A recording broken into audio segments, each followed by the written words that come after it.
Charlie. Good morning. Yeah, we're here. Yeah. Exercise done for the morning. I know. Wednesday. We've gotten our workout in for today. Listen. Charlie, BP can kill you.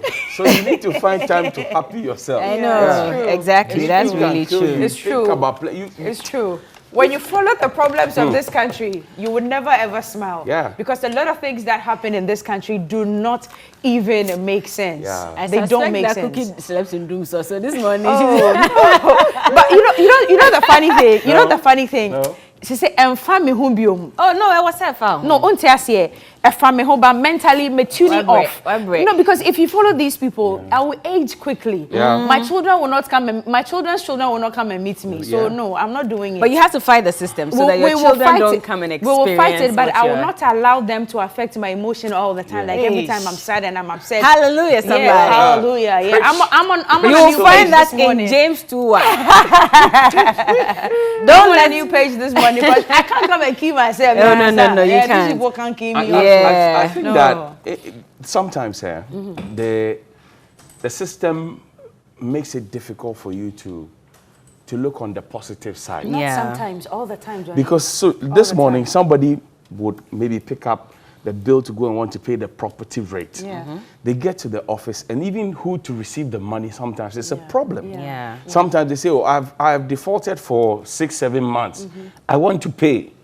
Who to collect the money is a problem. I've broken down a traffic light. I want to see how I can fix it. They say, well, go to this office. They say, go to that office. Go to this office. And out of frustration, the people leave. Yeah. Traffic light never gets fixed. And we are still there. So sometimes the system frustrates you so much so that you don't even understand why you have to be committed as a Ghanaian anymore. It's crazy. Sometimes it's so painful. It prevents you from smiling and even stops you from being positive. Because how do you stay positive if the system, the very basics that we are looking for, do not work? How do you even stay positive? I mean, things like being safe on the road, sleeping at night and waking up safe in the morning. You're going to sleep and you're making sure that all your windows and all your doors are airtight because you don't want anybody encroaching on you as you sleep or preying on you. Praying, that's the word. Prey. As you sleep and it's hard to be in this country. Now, yesterday when I was just veering onto the junction to my house, the junction that leads to my house, I saw this white pole. I think it's the one that has the cameras on it. And there are 3 separate cameras on there. And I'm thinking, okay, good that it is there, but is it working? How do you convince me that it will work whilst the street lights leading to where Bella lives all the way there? Yeah. She has to drive all the way in the darkness to get exactly when we have a lot of sun, because all these street lights have solar panels which are supposed to be working and they are not working. So are you mounting the cameras for show? Is it just to let me know that, oh, okay, whilst I sleep at night, if anything happens, whilst the armed robbers or whoever drives out, maybe the camera will be able to capture them or anything. I have no idea at all. I cannot trust the system and I cannot trust that the system actually works here in this country, because over the years you haven't convinced me enough that the systems you put in place or the things that you put in place actually work. You do not even account for it for me to know. See, okay, so I was happy when the announcement was made that we're going to have the CCTV cameras across, even though we understand that there's some judgment debt in that corner because the contract was taken from the company that was originally built to do it. And so we've had to be in court to do some judgment debt and all of that. But you raise a very solid point. And I would always go back to what Vice President, His Excellency Dr. Mahmoud Bawumia told us. Once upon a time, a very dedicated police officer called Chief Inspector Ashilevi was gruesomely murdered at the Kwabenya police station. He was the counter officer there, the NCO there, the man in charge. Some persons broke into the cell, freed their compatriot in jail, and shot him. They killed him. What his family got was that his rank was moved from inspector to chief inspector, posthumously, like what we did for Major Maxwell Mahama, because he was a captain. On that occasion, the vice president said, every single police station in this country, including the police stations in communities where there was no electricity, we're going to have CCTV cameras installed in those police stations. That was around 2018, 2019-ish. We're in 2021. Apart from East Legon Police Station and a few others that I know that the community and the big boys and girls around there provided them, which of the police stations, is it Kaneshi? Is it Ashalaja? Is it Blekusu? Is it Adina? Is it, name it. Which of the police stations has, and all that. has that thing to make sure that the policemen who are going to work this morning or who would work throughout the night are safe? 2, following the murder of the Kaswa police, the MTTD officers, we're told that the police were going to have body cam. And I have a lot of police guys who are NCOs who speak with you and they speak passionately. Sometimes they are scared. It's so true. As much as you are scared. Johnny, it's so true. Now, you are asking yourself, they are not getting the what do you call it, the body cams. They are not getting all the other things, including bulletproof. In fact, we told them we're going to have every policeman in the country wear bulletproof.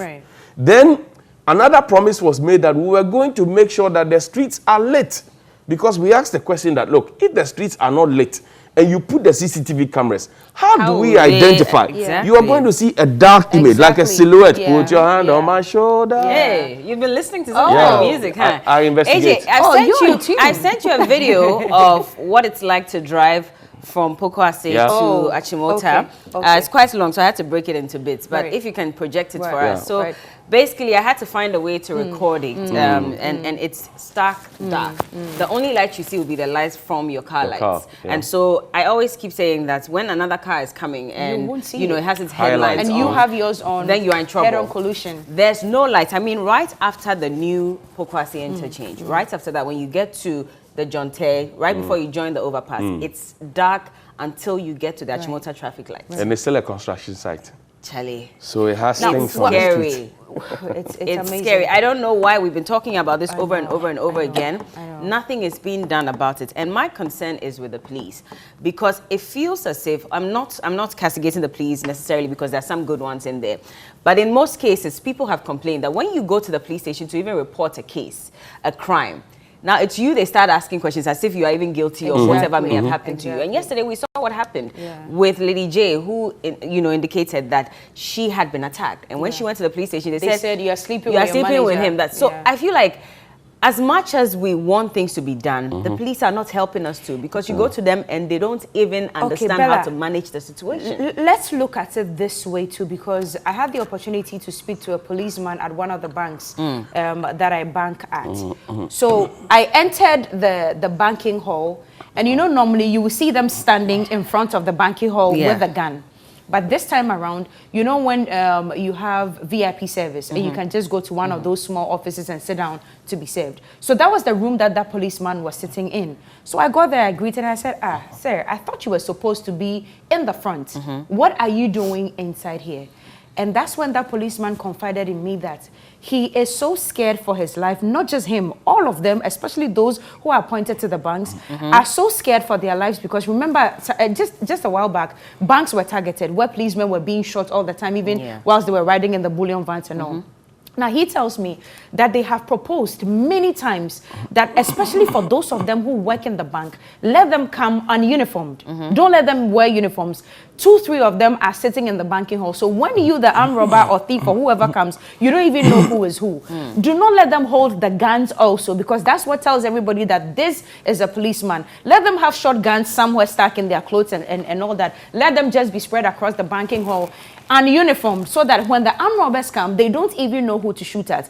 But just because every time the armed robbers come, they are the first target. Now, when he comes to work, he's afraid to stand in the front, so he has to go inside. Exactly. I don't agree with this. No, but wait. They've been trained. Wait. Let me finish my point. They have been trained. Hold on a second. So he can't say that he's afraid. I'm not defending him. But to your point, if the policeman himself doesn't feel safe, how does he protect you? No, but that's why I'm saying that they go through rigorous training. But they have been trained. But they don't have the they get killed also. No, I understand. And I'm sorry, but why do people join the army anyway? Because you know that no matter what, when you go to war, there's a likelihood that you either survive or you die. You have been trained to protect people. I understand. So don't go there with fear. Because if you're afraid, what about the civilian? But how do they even feel secure? People keep killing them all the time because they are not equipped in the right way. I understand that. And if he's saying that it's because I don't have the right equipment, that's fine. But to say that you're afraid to die and so you'd rather go and hide at the back, I'm sorry. But you see, and that's why we need to understand, because a lot of these security men go through rigorous training before they are passed on to become policemen, security officers, and all of that. And so I'm sure that as part of the training, you are taught how to, embrace whatever challenge that comes. You should look out for it. You are not just a policeman that will sit at the entrance and wait for an armed robber to come. That is why there's something called intelligence and all that. You see, there should be a team that should help you out. And so I do get it if they're saying that they don't feel safe. But you've been trained to protect people. Okay. What are you afraid of? We'll come back to this matter. I hear your video is ready. You should be ready to lose your life anyway. Back to this matter. Maybe I'll be able to convince you. Yeah, no, I'm not convinced. Okay, I don't agree. Okay, so a bit of, I think that, and like I said, I have conversations with some police officers, NCOs, and sometimes they tell you that the guns they are taking out has just about 3 or 4 bullets. They tell you. I mean, Percy grew up in a barracks. Anybody who grew up in a barracks, once they give you a gun, you are supposed to check if the gun is functional. Sometimes you even take a warning shot of it and try a trial shot of some sort. Do our policemen have They don't have them? That's what I'm trying to tell We import sidearms into this country. The policemen who are on the daily routine of maintaining peace and security internally, we keep the sidearms and the bullets till they go bad, and we go and throw them away because we are waiting for some commissioned officers to use them. Meanwhile, they are sitting at the police headquarters, and the headquarters is expanding. So you're asking yourself, we want to compare the police and the military. Right. Their training are totally different. I understand, totally but then different. The police also goes through some rigorous training, do they not? The policeman at the bank is always prone to call for a backup immediately. Whereas you will find maybe 2 soldiers playing sentry duty. You will find just 1 policeman at the bank. And how fast would even the backup arrive? As far back as 1999 or so, we had agreed that we were going to train our private security so much. There was a report, Justice Sasha or something. So much so that our private security were going to be now able to handle security at the banks. And we will withdraw the police to do internal security because the UN ratio of police 1 to 500 was not just present. After more than 10, 15 years of that report and that recommendation, IGPs have come and gone. Police councils have come and gone.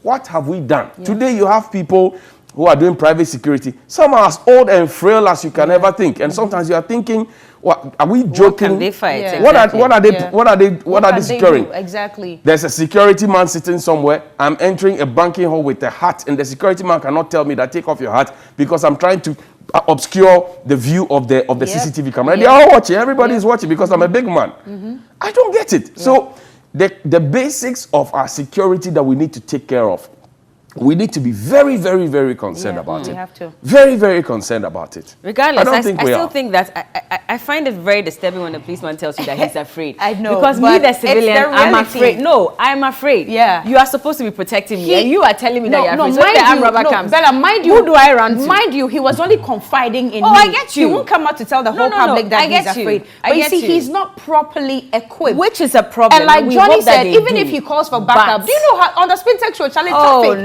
Do you know how long they would even take? So that's the video. To the that's our video now. This is the Pokwase, the journey to Babylon. Yeah. This is how it looks like. Brand new road. All the way, you know, to Achimota traffic lights. And you know what? Our politicians make a whole lot of noise about it. Or we'll give you a 4-tier interchange. We'll give you three-tier interchange. So you see how blinding it is when the other cars are coming. Is amazing. And listen, there's no street light on the overpass in the middle. So even you'll find just 1 or 2 street lights on the outer lanes on, just about 1 or 2. But the main road all the way to Achimota. So the little visibility we see now is from your car and the oncoming car. Exactly. Otherwise, if there was no oncoming car, we wouldn't even have had this amount of visibility. So you have to drive really slowly because, again, there are tracks on this road and most of them, in fact, some of them have their lights off. So if you don't take care, you probably just ram into another truck with its lights off with no triangle to even indicate that it's parked in the middle of the road. This is how bad it is.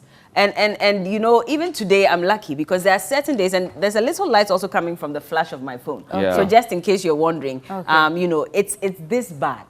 You have to drive slowly on that stretch. And this is a highway. Many countless. This is a highway. Hey, Charlie, but this is amazing. This is the Accra Kumasi highway. I've counted almost 20 to 30 street lights since the video started rolling, you know. Beautifully lined along the streets, but not a single one working. Many street lights, but and you know what? Once your car crashes, police will come and say, "Masa, na who kwano? Who kwano? I don't know who kwano." Okay. So about a few days ago, we showed you something that happened on the Mango Lane, somewhere in the Tema Enclave, one of the communities that the contractor had parked sand on the streets like that and left it without telling the residents. Guess what? After the advocacy, they have cleared it. So interesting. So you see, it's a system. The system is broken because whoever gave him the contract is supposed to be supervising him, left it there like that. For days. Left it there. It took the citizens to tell the system to wake up, wise up, smell the coffee. This is it. And then that's it. See, this is what they sent him to do. They sent him to do this. And then he went to do this. They sent him to do this. And then he went to do this. This was the job he was supposed to do. This was what he was paid to do. And he had to take us talking before he did it. But he's being paid by the system. I have one to do the system some good. A little deviation from this, but we have the Vigilantism and Related Other Offences Act. There are still langars who go around homes and collect money when you're building. And if you don't give them the money, they'll come and attack you. It happens. And I know people who have experienced it, even recently. And I'm asking that what is being done about it? Because unfortunately, you know, the residents don't have a choice than to pay because they come in their numbers on motorbikes and they warn you that if you don't pay us for building, we're going to come and attack you and pelt your workers with stones. And so if you're also scared, you don't have a choice than to pay. Which policeman are you going to report to? What are they going to do about it? We're told that this is supposed to have been disbanded a long time ago, 2019. We're still experiencing it in 2021. See, look, the truth of the matter is this, that there have been reports by people whose lands have been either been taken from them or who have been abused or whatever it is, that some of these land guards are in league with the police. There have been reports, and I dare the police to tell us that they have not heard these reports on the grounds. I mean, around the Wejagbawe enclave, around the Kaswa enclave, around the well. It's crazy. The people whose lands are being taken from them, they always say that, look, sometimes the people are in league with the police. And I am expecting that if the police is not as guilty as the people say they are, they will come up and say, we are not guilty. This is wrong. We are working to, arrest them. I remember when I was just a little boy, I remember Kweku Ninja. You remember Kweku, the 2 policemen who were murdered around that Ablekuma area? The police went to find them under cast concrete. And some even in the waterbed. Today, people's homes are broken. You sweat, you buy your land after the nonsense with the chiefs, back and forth. They collect from here, you get your permit, you start building. Then somebody can say, pay digging fee, pay lintel fee, pay roofing fee, pay smoothing fee, pay all that fee. And you're asking yourself that the people drive past police posts, they drive past police stations. The police, they know They can't tell me that they are not gathering intelligence. They know. They are aware. They know. They are very much aware, my sisters. They are very much aware. So the question is that if we're paying them to keep security internally, if we have passed laws to make sure that the laws work because they are the law enforcers, and people are still going around doing this, and yet we are told that, oh, they don't exist. Who are we lying to? And which brings me to the other conversation.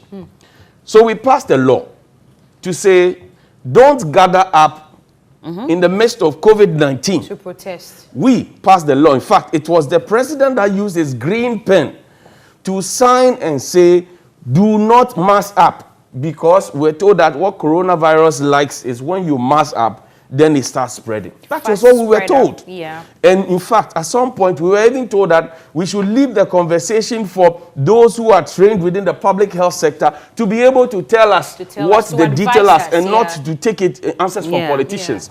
Well, it turns out that the politicians have taken over, and more so even those in government are now explaining to us how massing up and gathering up is not. You heard the Deputy General Secretary of the NPP. He's a lawyer. He understands the law. And he's explaining it, and I'm cringing. President was present at this funeral. So good old Sir John. Vice President was there. The Vice President. The Chief Justice was there. And Police Commander was there. Leader of the NDC, Johnson Asiedu was there. Regional Chairman of the NDC was there. Regional Chairman of Ashanti Region was there. You're asking yourself. And they were looking on for this to happen. Listen, I said there was even just what looked like a campaign. Because we heard people chanting the name of the Vice President.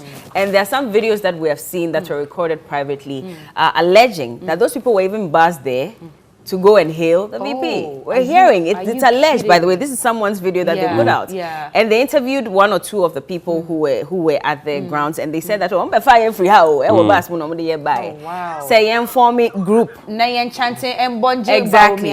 That's someone's video, by the way, but it's from that point, and we are still trying to verify. But that's how bad it is. That it was not just a funeral with mass gathering. We also saw people even chanting and wearing T-shirts of the Vice Presidents with the name, Dr. Mahmoud Bawumia, break the 8. And I was so disappointed. That's what I was saying on Monday, that I was disappointed in the VP as well, because I thought that he, of all people, would have called them out. That was not the place, first of all, to even campaign. Why do we even politicize everything? It's a funeral. Exactly. That's someone's funeral. So why should it be turned into a campaign ground? Politicians don't care. All they care about is the power, when to win their next election, which is why when you speak the truth, the politicians will send their goons to target you. Which is why when you speak up and you talk about the ills of the society, they'll come for you. And I've said this here, I'll say it again. The job of a journalist is far different from the job of a political communicator. The journalist is to investigate. The journalist is to report what is truth, fact, and accurate. The journalist is to ensure that where there is no public opinion, that is what we call agenda setting, priming, and framing, the journalist helps to form one. Where there is public opinion and is scattered, the journalist helps to shape it up. And where there is public opinion and is true, smart, accurate, factual, the journalist publishes it. What does a government communicator do? From the information minister to the last government communicator on your rural radio or TV. What they do is that they try to put a nice plaster of veneer on everything that is not proper, including defending what you're seeing on your screens. And I can give you a plethora of instances where the COVID-19 protocols have been flatly broken and ripped. I'll give you. Elections. I mean, and I just want to bring in, I'm also more disappointed in the police. Because I want to step on toes, but I'm more disappointed in the police because I remember when the Fix the Country team wanted to go on a demonstration on May 9. And they secured an injunction on 6th of May. And their reason was because they said that the High Court under Justice Ruby Aite has restrained conveners of Fix the Country protests from embarking on a planned demonstration slated for Saturday 9th May or any other date until the restriction of on public gathering is lifted. And they both until the restriction on public gathering is lifted. Now they are the same people, instead of even fighting the issue we're talking about now and the fact that there are politicians and government officials who all attended this funeral and saw how people gathered and did nothing about it, are busy saying that they are going to try and do everything they can to stop the Fix the Country demo because they are still in... Well, so the Supreme Court yesterday ruled and said that Justice Ruby Aite got it wrong. And I'm wondering how the justice got it wrong, because there are rules. There are rules that they follow. I mean, another court has ruled that you cannot, for example, go to court ex parte. That's ex parte, exactly. On your own. The police. The police prosecution, they know it. The judge knew it. So did they have to take the Supreme Court to tell them that they can't do it? And guess what? Wherever the president goes, there's always an advance team that gets there to pick up intel, to tell the president that it is safe for you to come. They know that the president has said that no more than 25 people must be at the funeral. They know that the president has said that if you die of COVID, we should not lay you in state. They know that the president has said that the after party following the burial should be a thing of the past. They know all the rules. The president knows, he signed the law. People. The vice president knows, he's the chairman of the police council. The police council that are stopping the people from going on a demonstration because they feel disgruntled about their lights, their water. This is what you're talking about. Look at it. They feel disgruntled about their electricity, they their were chanting his name. And they were in t-shirts. There were people in t-shirts who were singing. And we're all singing, of course, you know, celebrating the VP because, I don't know, they want to break the 8 with him. But I thought that it was even absolutely wrong, first of all, to gather. And then to turn the funeral into a campaign ground. I don't know if the VP was aware of this ahead of it. But when he was there, they were still chanting his name. And look, that's him. He was waving. Climbing the car and waving. You know what? In the crowd. You know what? Sometime in 2020, I think in April or May, there's an Akwapim king who was crowned. It wasn't April or May, I've forgotten. Was it May? Okay. The Krapim king. He was crowned in May. We spoke about it as well. In April, the Gan, Wulome, the chief priest of the Gan, Wulome, that's playing host to every ministry, department, agency, including the presidency. They wanted to go out to pacify the gods because they said coronavirus is evil. That's their belief. We sent hot water tanks. Hot water tanks. We sprayed them with hot water, beat some of them up. Same police with same ACP Kwesi-Fori. He left them. Same ACP Kwesi-Fori who is stopping the country demonstrators. Same people who are stopping others from doing what they want to do are the same people guarding these ones. And there's even the police commander for the region. Yeah, for the region. Even more disappointing. So, if you count more than 25, all the others beyond the 25 are in a full flout of the law. What happens to them? The Chief Justice was there. If the Attorney General so wants to prosecute, it would eventually land on the table in the court. If the police wants to prosecute, it will land on the table of the regional commander. If the regional commander wants to prosecute, IGP will get to know about it. Would the IGP be bold enough to say, Mr. President, you broke the law, so I'm going to prosecute you? Where he knows that the vice president, who's the chairman of the police council, who is the IGP's direct boss after the interior minister, will he be bold enough to say you broke the law? But if you and I tomorrow organize something and the numbers are huge, we will have sirens come there brazenly. We'll have people, perhaps we'll have those overfed so-called national security people come there and come and chase all of us away. Charlie, they will kick your groin, slap you. I find it disappointing. I find it disappointing that it is now that, you know, that, and this is not in disrespect of the Supreme Court. I respect their judgment, but I feel like that ruling may have been passed because at this point their hands are tied. And so we've seen what has happened with the government officials. And so they're like, you know what? Because there's no way you can prevent them. That's why I don't understand why the police still says that the case is still in court. Another motion is in court. And so, on the 14th, we are yet to hear that. So ignore any calls for us to go on a demonstration. But you were well aware that a funeral was going to happen over the weekend. Did you prevent that? Did you ensure that it was only the 25 people that the president had indicated? I mean, you are aware that Hearts of Oak, Olympic. Look at the stadium, the number of people, and there are videos of people who are not wearing masks screaming, and spreading the virus. I mean, and then a government official tells us that there's a difference between what happened in the church because that was an enclosed environment, and this is an open look at it.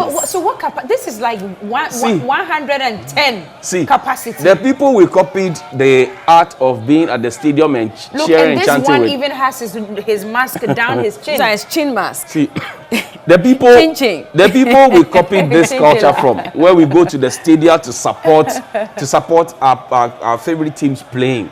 They now are using artwork and flats to depict that there were people at the stadium.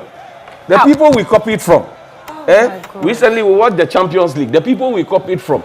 They are using flats to depict that there were people there in the stadium. Exactly, but there are no people. We have parked the stadium. And guess what? There were police at the gate to ensure that there's security. Yeah. The irony of making the law, breaking the law, not enforcing the law. And as though it was fashion, most of them had their nose mask actually on their chin. So what? It's become what? A chin mask. Nyami Betre Republic. Chin chilla. Nyami Betre Republic. Living legends. Living legends. With this. Nyami Betre Republic. Hey! IGP, good morning to you, sir. United was Alkebulan, United States of Alkebulan. What's Nigeria's name again? United Alkebulan States. IGP, good morning to you. We are greeting you because we want you to do your job free and fairly. We want you to apply the law evenly. Good morning to you, Mr. Attorney General. Yes, prosecution lies on your laps. Would you be bold enough to prosecute after we give you the roll call?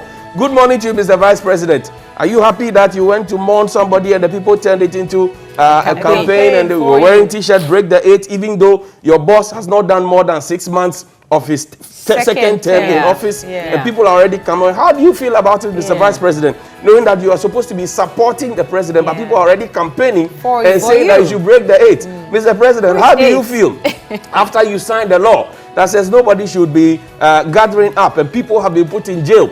The guys at Christ Embassy, you saw how hurriedly the police went to pick them up and made a public show, wrote a statement.